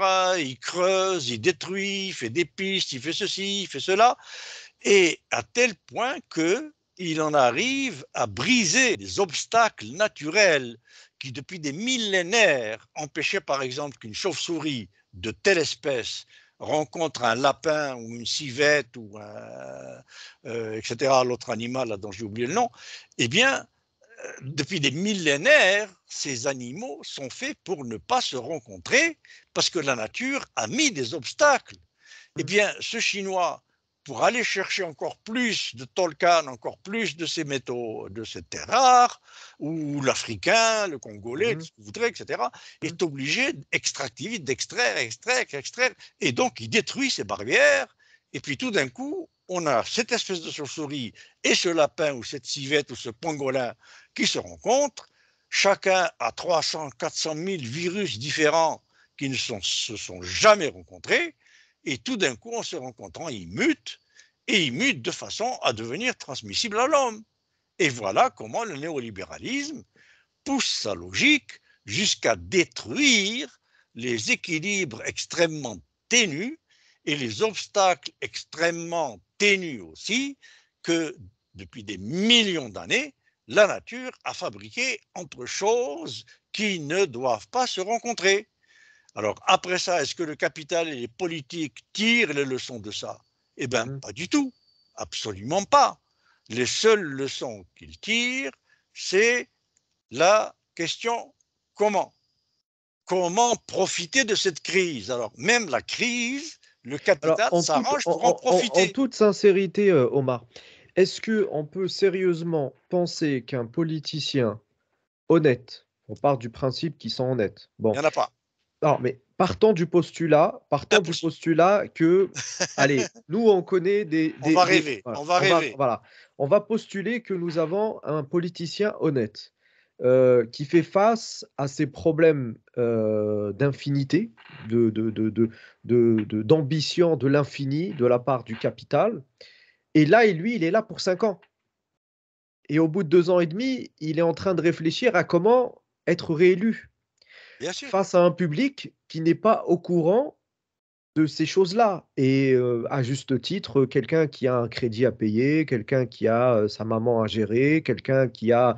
Donc, il ne peut pas avoir ce degré de connaissance des choses pour qu'il puisse demander à son élu local ou national. Donc, est-ce que la solution viendrait de la politique? Non. Non. Alors, Parce que, je profite pour faire la transition. oui, En quoi, alors les mouvements sociaux, on a parlé tout à l'heure en introduction des Gilets jaunes en France, il y a eu les truckers dans un autre style au Canada. Donc, en quoi ces mouvements sociaux reflètent-ils une remise en question de la logique économique dominante et de la poursuite infinie de la croissance? oui, mais les mouvements sociaux sont étouffés par ce qu'on appelle le quatrième pouvoir. Le quatrième pouvoir, c'est le pouvoir de l'information. Mhm, Or, particulièrement depuis le 11 septembre, mhm. il n'y a plus d'information, il n'y a que des mensonges. Alors, j'ai envie de te dire la fameuse phrase de Malcolm X qui disait, si on s'en tient aux médias, ils vont faire passer les gentils pour les méchants et les méchants pour les gentils. Mais ils le Donc font déjà. déjà à l'époque de Malcolm X, Oui, mais c'était théorique. Mais maintenant, c'est un ah, fait. non, c'était la réalité des Noirs américains qu'ils vivaient au quotidien. Voilà, c'était une réalité qui correspondait à ce que vivait Malcolm X et sa Oui, communauté. mais le fait qu'en général, l'information deviendrait, etc., bon, c'était plutôt théorique. Mais... Et personnellement, je l'ai vécu. J'étais interviewé, invité dans une émission qui parlait de ça, qui parlait juste après le 11 septembre, donc, et Mhm, qui parlait aussi d'économie, le nouvel ordre économique, blablabla, tout ça, etc. Et l'animateur de l'émission, qui était un ami, un des journalistes les plus honnêtes que je connaissais, etc., enfin que je croyais, mhm, eh bien, devant moi, c'était une émission en différé, bon, c'était pas mhm. en direct. Alors, devant moi, il a déformé le titre d'un de mes livres. Il a déformé le titre d'une amie, chef comptable, expert comptable, etc., qui a écrit un livre qui s'intitule Ces riches qui ne payent pas d'impôts. Alors, Mhm. devant moi, devant nous, il a transformé en Ces Canadiens qui ne payent pas d'impôts. Parce qu'il ne faut pas attaquer les riches. Il ne faut pas dire le Mhm. mot riche. Bon, alors, etc., Ah, etc. c'est peut-être ses employeurs. Mais bien sûr. Mais après, je dis oui, mais avant, ce n'était pas le cas. Quand Ouais, c'était René Lévesque, par exemple, qui était ouais. à la même chaîne de télévision, Radio-Canada, public, même pas privé, public, eh bien, René Lévesque disait carrément, le ministre des Affaires étrangères des États-Unis nous dit Hmm. des mensonges. Voilà, il est en train de mentir. Et aujourd'hui, qui dit ça? C'est fini. Personne. Alors maintenant, les journalistes pourchassent et attaquent ceux qui essayent de faire leur boulot à leur place. Et quand j'ai demandé à cet ami pourquoi tu as déformé mes propos, pourquoi tu as déformé les Mhm. titres, pourquoi tu as... Ben, il m'a dit, écoute, j'ai des patrons qui me donnent des ordres, eux-mêmes ils reçoivent des ordres des politiciens, et j'ai des enfants à nourrir. Hmm. Voilà, c'est tout. Bon, alors donc Et donc, maintenant, et les contestations sociales dans tout ça. Donc, eh ben, ce que je vous dis, c'est mhm. qu'ils n'aboutiront pas parce qu'ils sont étouffés par le quatrième pouvoir, qui est un quatrième pouvoir menteur de A à Z. On Alors, leur ment, est-ce que tu suis un peu ce qui se passe en France en ce moment, bien suite sûr, à l'assassinat du jeune bien de sûr, 17 ans? bien Alors, sûr. en ce moment, bah, alors, ça part dans tous les sens, hein, bien sûr, il faut jamais cautionner la violence puisqu'elle fait boomerang et elle finit par toucher tout le monde. Enfin, derrière cette situation dramatique, on sent que bah, il y a une jeunesse qui veut dire avec ses mots, bon, il se trouve que c'est pas des mots, c'est des actes de violence, que nous en avons marre et que ce système ne peut plus se perpétuer tel qu'il est actuellement. Donc, à ton avis, alors il y a eu la moitié des effectifs policiers qui ont été déployés dans les rues françaises. Penses-tu que ça va aboutir à quelque chose?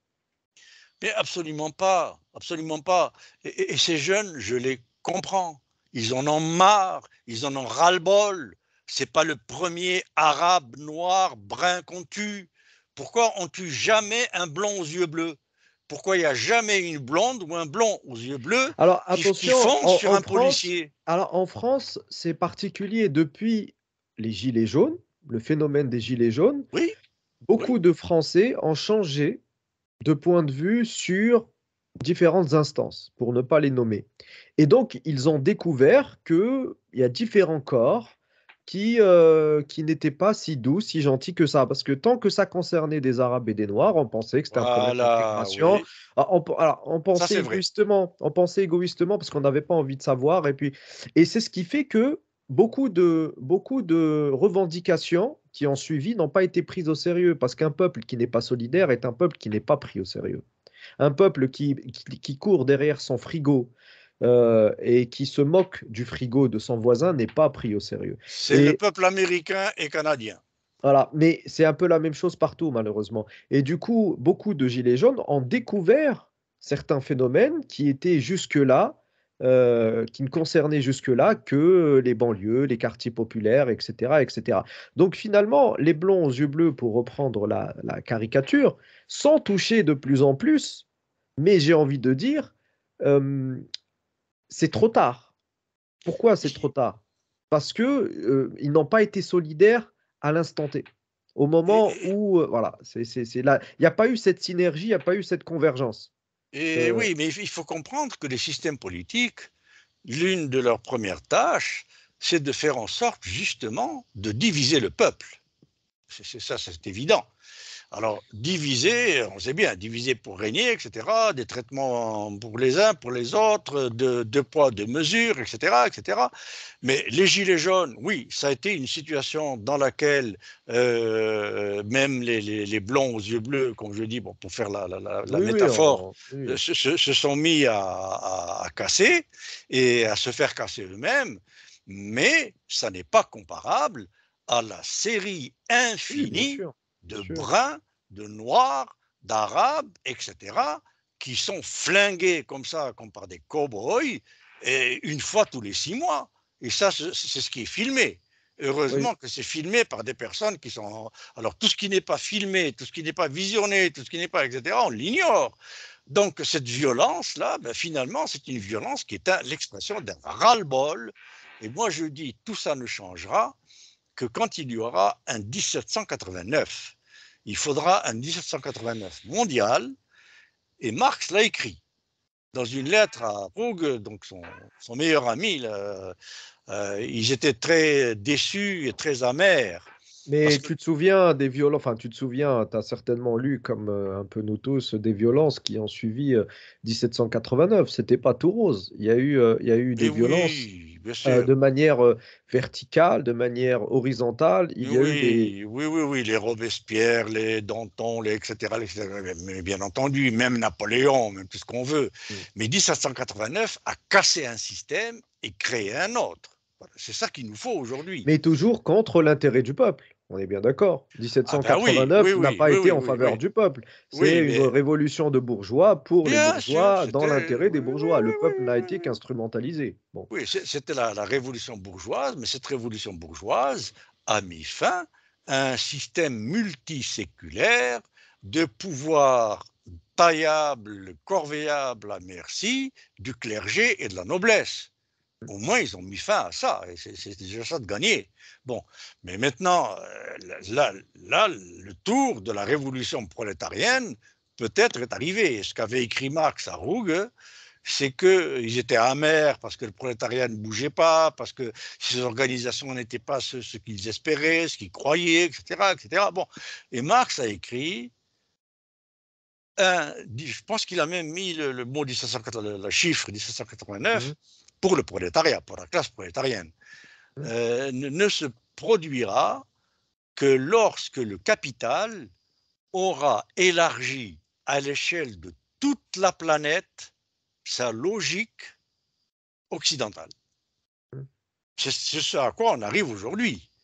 La logique européenne du capital, qui était circonscrite au capital Mhm. jusque-là, à l'Europe jusque-là, Mhm. ben maintenant, avec la mondialisation, elle est en train de se répandre sur la planète entière.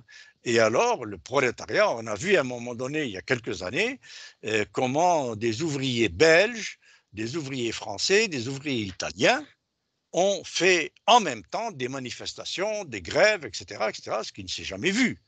Alors, le prolétariat de 3 pays d'Europe, ou de 4 pays, je ne sais pas si l'Espagne et le Portugal y étaient aussi, mais quand même, ça ne s'était jamais Mhm. vu.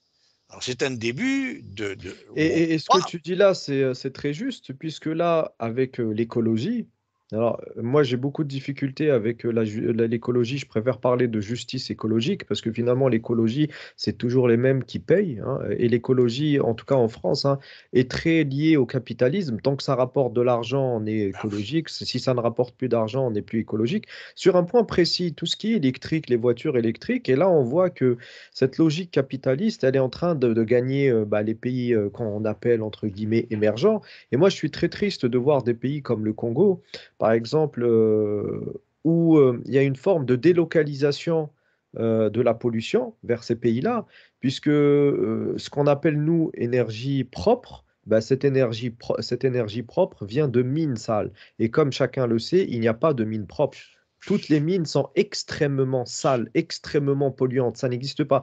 Il y a quelques mois, j'ai lu un article écrit par une spécialiste des mines à ciel ouvert, et c'est la même chose pour les autres mines.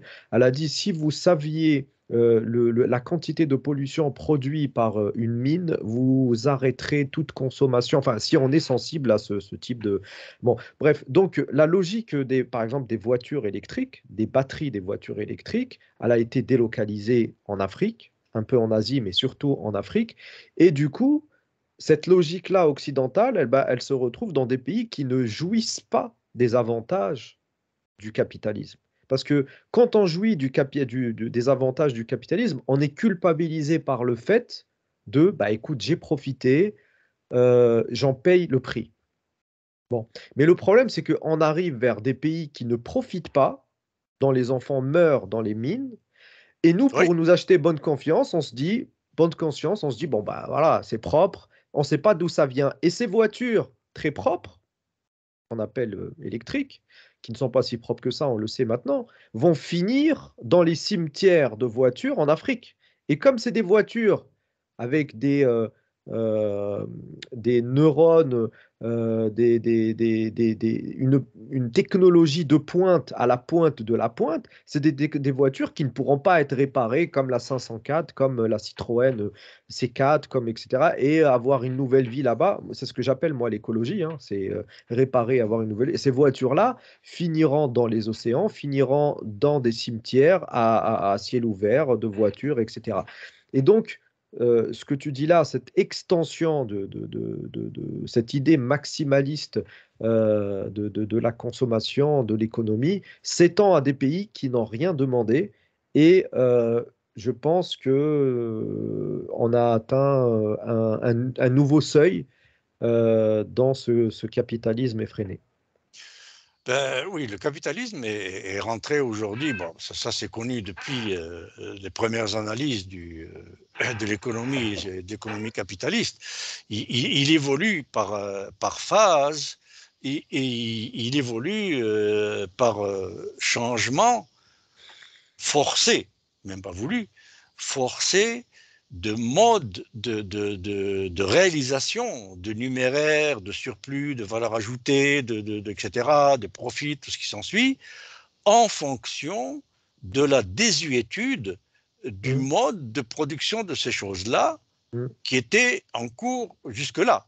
mm, Donc, tant que le charbon rapportait, avec le charbon, dès que le charbon rapporte plus, on nous dit ah, on passe au pétrole. mm, Alors, pétrole, pétrole, pétrole, pétrole. Les pétroles rapportent moins parce qu'il y a d'autres énergies qui mm, pointent leur nez, puis les gens choisissent d'autres énergies, etc. On nous propose maintenant l'électrique. Alors ça, c'est une vaste fumisterie mm. parce qu'il faut savoir que si on met tout ensemble pour amortir une voiture électrique, si on tient compte de tout ce qu'il faut, toutes les terres rares qu'il faut aller chercher, les enfants qui meurent au Congo, etc., etc., eh bien, pour amortir une voiture électrique, il faudrait 3 voitures conventionnelles. Ouais, Et ça, ouais. les gens ne le savent pas. Et ces batteries sont composées d'éléments tellement polluants en amont et en aval, parce qu'en aval, c'est pas recyclable, tout ça. C'est pas, Mm. et ça a une durée de vie polluante infiniment plus longue que le fer ou l'acier, ou peut-être non, aussi long que le plastique, ou plus long que le plastique, mais en tout cas plus polluante, en amont et en aval. Alors tout ça, évidemment, on ne le dit pas. Et on appelle ça le virage vert. Alors voilà encore un piège linguistique. Il y en a des tas comme ça, comme ce Et, qu'on appelle... oui, Omar, pour conclure, alors, je te remercie hein, pour cette belle discussion et cet échange constructif et cordial. avec plaisir. Comment on pourrait inverser le paradigme, si on voulait être utopique, pour contrer ce néolibéralisme sauvage qui finalement n'est dans l'intérêt de personne et arrêter de culpabiliser ceux qui ne sont pas concernés. Parce que beaucoup de gens n'adhèrent Bien pas sûr. à l'écologie. Et moi, ça désole tout le monde. Hein, on devrait tous adhérer à l'écologie, mais pas à l'écologie qui te culpabilise. Hein, par exemple, là, on dit que bah, on devrait prendre moins l'avion, qu'on devrait trier nos déchets. Bon, moi, je suis pas. Oui, pourquoi pas? Le problème, c'est que celui qui a un jet privé, il suffit qu'il prenne l'avion une fois pour qu'il annule tous mes efforts sur plusieurs années. Tu vois ce que je veux dire? Donc, qu'est-ce qu'on pourrait faire à notre niveau de citoyen, pour inverser la vapeur, pour imposer un nouveau paradigme? À la COP 21 ou 22, je ne me souviens plus, il y avait 6000 jets privés. 6000 venus discuter d'écologie. Bon, alors on nous prend pour des imbéciles finis. Alors je vous répondrai à 2 niveaux. Alors, rapidement, Euh, rapidement, oui, comme oui, ça on n'atteint rapidement. pas Oui, les 2 heures. oui, oui, oui. Bon, alors, le premier niveau donc, de changement de paradigme, premier niveau est pratique, pratico-pratique. Mhm. Alors, le pratico-pratique, c'est qu'il faut tout de suite comprendre que cette économie telle qu'elle est basée sur le maximalisme, etc., est invivable, intenable, insoutenable. Et tous les mots comme durable, soutenable, vert, tout ça, ce n'est que du blabla qui n'a aucun sens. Bon. Donc, sur le plan pratico-pratique, les populations devraient comprendre que ce n'est pas en triant dans leur petit bac, là je mets les mégots, là je mets Le plastique, le les verre, plastiques, là etc. je mets le verre, là je mets les bouteilles de Coca-Cola, là je mets ceci, cela. Ça, c'est pour leur donner bonne conscience. Quand ils font ça, ils ont l'impression de contribuer. Non, ce qu'il faut faire, c'est aller s'attacher, faire une chaîne humaine devant production de plastique ou de production de raffinerie, ou etc., s'enchaîner aux portes de ces, parce que ça, c'est ça qui pollue comparé au tri du citoyen, etc., etc. Ce que font les multinationales, c'est comme si on avait une bombe atomique qui va exploser, et d'un autre côté, un petit verre d'acide qui risque de tomber sur le tapis et faire un trou. Bon, le plus urgent, c'est la bombe atomique, c'est pas Oui, le mais verre le d'acide. problème, c'est quand tu dis ça, il te taxe de décadent et de militant. Et comme tu sais, aussi bien les décadents que les militants bah, ont été ringardisés par le système. Parce que de toute façon, toute action militante bah, c'est plus à la mode, pour faire simple. Ben oui, bien sûr, mais c'est le quatrième pouvoir dont je parlais. En gros, le tri pour toi, Bien sûr qu'il faut le faire. faut le faire. C'est toujours ça de gagner. Minimum, toujours ça de gagner. Mais c'est Tant pas ça. que, tant que ça ne supprime pas des emplois dans l'usine de tri. Ben, en plus, oui. Oui, parce que Oui, oui, souvent, oui, oui, oui. souvent, quand on le fait à la maison, ça supprime des emplois dans la société qui est Oui, chargée de le faire. oui, oui, mais ça m'inquiète pas parce que les usines de tri, il n'y en a déjà pas assez, hein. Il y en a très très peu. Ici au Canada, en tout cas aux États-Unis, on n'en a pratiquement pas. Donc, D'accord. j'espère qu'il y en aura de plus en plus. Alors, pour l'autre question, le paradigme, donc je disais, il y a un paradigme pratico-pratique et un plus théorique, plus scientifique, disons. Ça serait, et c'est un paradigme que j'ai personnellement développé, qui est écrit, qui est publié, qui est, alors pour celles et ceux que ça intéresse, c'est dans mon livre qui est intitulé La stratégie de l'autruche. Et c'est le chapitre 6, si je me souviens, le chapitre 7. Alors, je ne fais pas de propagande pour mes livres parce que Ah ben si, mais si, mais je si, mais ne si. touche pas mes droits d'auteur. Donc, je le dis. Ah non, mais tu as le droit C'est de pas pour faire la pub m'enrichir. pour tes... Ah mais non, mais c'est pas une honte hein, de faire la Non, non. promotion de ces livres. Hein. Donc, mes droits d'auteur, je les donne à des fondations, des bourses, etc., etc. Je ne touche pas mes droits d'auteur. Bon, donc si on les achète, je m'en fous, ça changera. Ou si on les vole, si on les photocopie, ça ne change rien à ma vie. Mais c'est donc dans Stratégie de l'autruche. Ça et des articles par-ci, par-là, des conférences qu'on peut trouver sur YouTube et tout. Alors, on ne peut, comme disait Einstein, on ne peut sortir d'un problème Mm. que si on examine ce problème à partir d'un système de pensée qui est autre que le système de pensée qui a créé le problème, C'est-à-dire on peut pas le régler au même niveau où il s'est posé. ou dans les termes dans lesquels il s'est Mm. posé. Oui.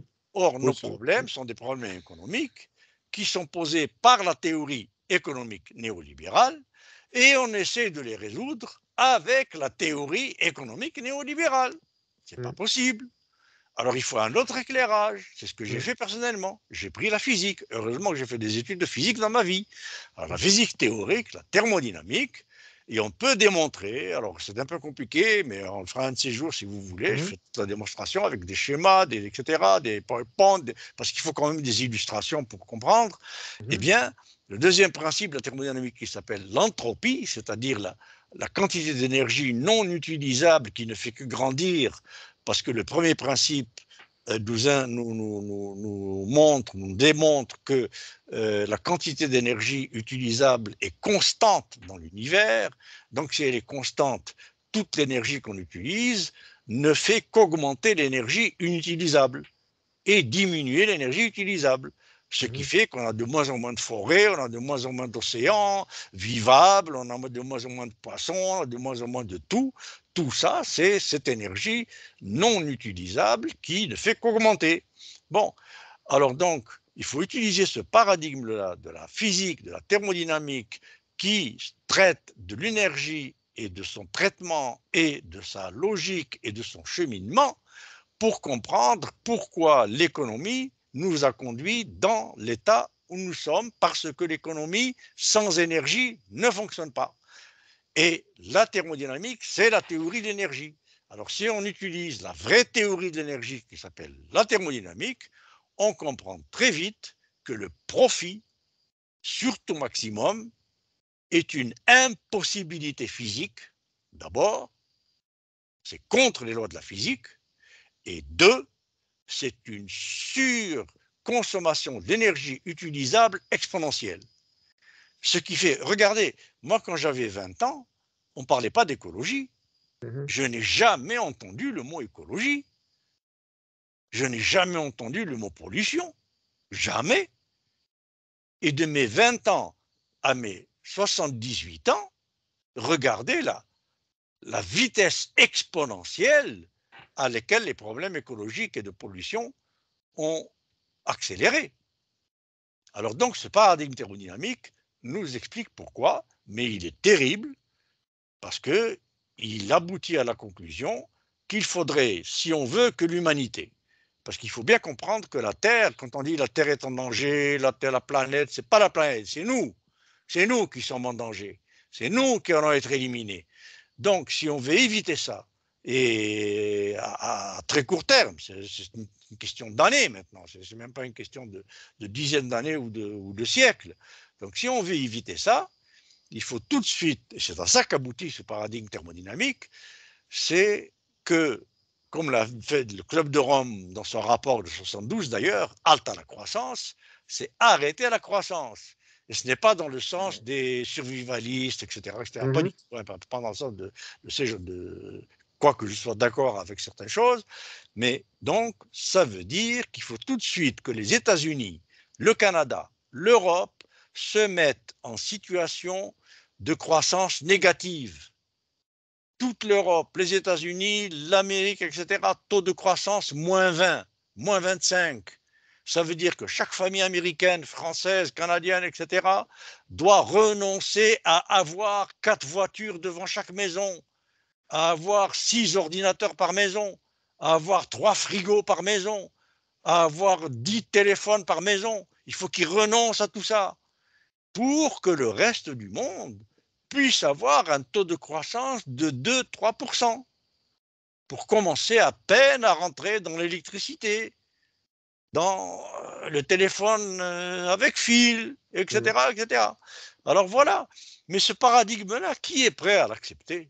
Qui Mais Partout justement, parce que ce paradigme-là, on en parle, beaucoup de gens en parlent, sauf que on veut faire supporter cette responsabilité à des pays émergents comme l'Inde, comme la Chine. Ces pays émergents, on sait très bien ce qu'ils vont dire. Nous, on pollue depuis 30 ans, vous polluez depuis 300 ans. Donc, c'est une logique qui se tient. Alors, ce n'est pas une raison de continuer à polluer pour l'Inde, la Chine et les autres pays. Ce n'est pas une raison de polluer de manière effrénée, mais c'est une logique qui se tient. Donc, il faut trouver un compromis entre les très gros pollueurs, entre les nouveaux pollueurs, et rentrer. Mais c'est-à-dire, on est dans un paradigme où, pour faire simple, soit tu bouffes, soit tu te fais bouffer. Et justement, il faut sortir de ce combat de coq entre les grandes puissances. Et c'est ce que moi j'explique dans mes conférences quand on me pose la question, notamment dans ces relations entre les situations de contact de langue et de culture, qui est ma spécialité. Il faut arrêter l'hégémonie de certaines langues et de certaines cultures, puisque finalement vous êtes en train de légitimer la férocité qui s'installe contre ces langues et ces cultures dominantes. Et un jour, il y aura un cycle. Les langues d'aujourd'hui ne domineront plus, les cultures d'aujourd'hui ne domineront plus, et vous avez donné le mode d'emploi, comment vous faire bouffer dans le prochain cycle. Et les gens n'auront aucune pitié pour vous. Et donc, c'est peut-être utopique, mais comment est-ce que l'humain peut envisager les choses sans être proie ou sans être prédateur? Et si on arrive à sortir de cette logique de proie et de prédateur, je pense qu'on s'en sortira avec pas trop de séquelles. Si on a du mal à sortir de ce paradigme-là, voilà. Ben Donc, oui, Omar, je te remercie pour cette bel échange. Tu merci, reviens quand tu veux pour une deuxième édition, avec grand plaisir. pour un sujet tout aussi passionnant.